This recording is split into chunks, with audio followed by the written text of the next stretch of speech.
Hi, and welcome to Season 2 of That's Ruddy Mysterious, a podcast of short tales about true mysteries.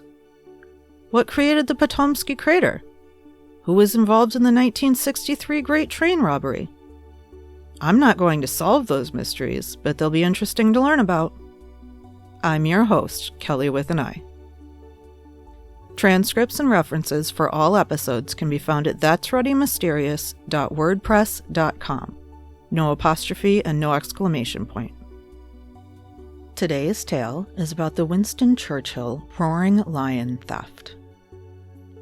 The Roaring Lion was an iconic portrait of Winston Churchill. The photo was taken on December 30th, 1941 by Yusuf Karsh.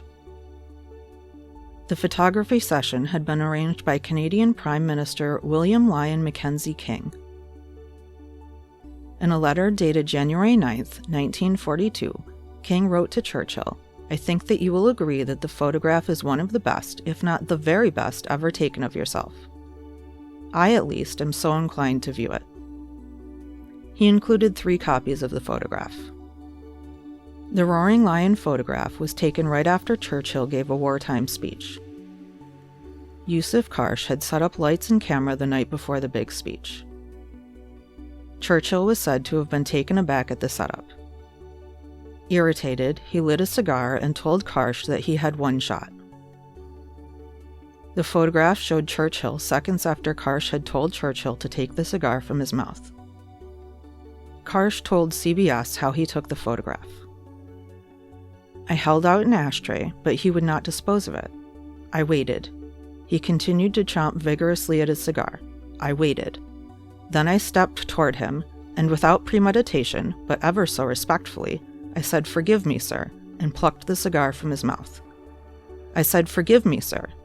By the time I got back 4 feet to my camera, he looked at me so belligerently he could have devoured me. I clicked, and that is the picture."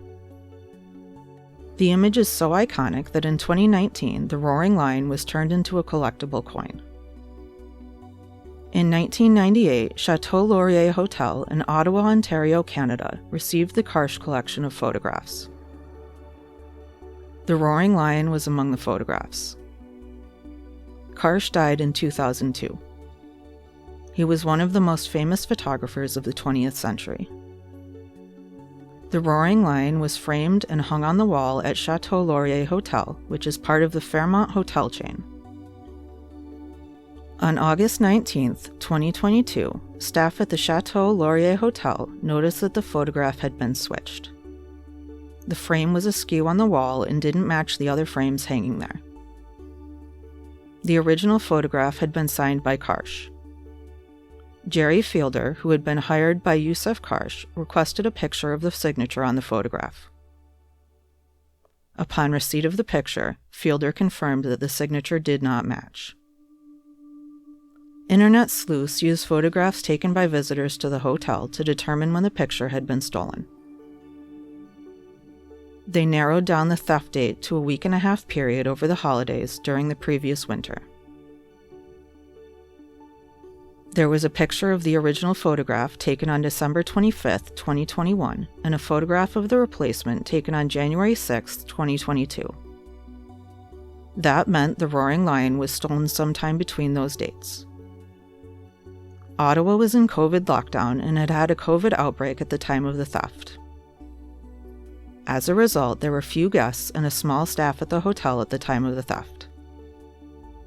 Geneviève Dumas, the general manager of Fairmont Hotels, said in regard to the Roaring Lion, "It's something very dear to the people of Ottawa's heart, the Karsh Winston Churchill portrait. Everybody was so kind in sending us all kinds of pictures and information they could share with us, which helped us." Robert Whitman from the FBI's art crime team said that the theft must have been someone who had access and was supposed to be there. It had to be someone who knew what tools to use and who had the time to pull it off, as well as being someone who was not suspicious to anyone in the hotel. After discovering the theft, the hotel removed the rest of the photographs that had been hanging on the wall for safekeeping. The photographer's insurer said that less than 5% of stolen artwork is ever recovered. The roaring lion is estimated to be worth over $100,000. Another original copy of the photograph sold at auction in 2020 for $62,500. In Quebec, there is a law that unknowing purchasers of stolen art can either keep the art or negotiate for its return, but that is not the law in the rest of Canada, so it would not apply to the eventual recipient of the roaring lion. An FBI agent who specializes in stolen art said the theft may have been an inside job. He said, "The fact that there were security bolts that had to be identified, tools had to be obtained to defeat these security bolts, someone had to have access in an off hour where no one else was around."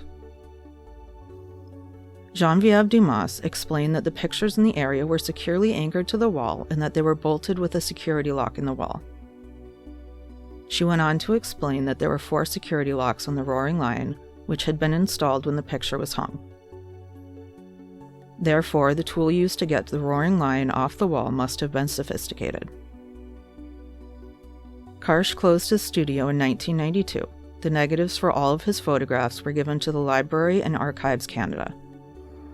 No more prints were allowed to be made of any of his photographs. The only prints that exist were made by Karsh himself prior to the studio closing. This means the replacement photograph was also printed by Karsh himself. Who stole the roaring lion? Was it an employee of the hotel itself, or perhaps a guest? What do you think?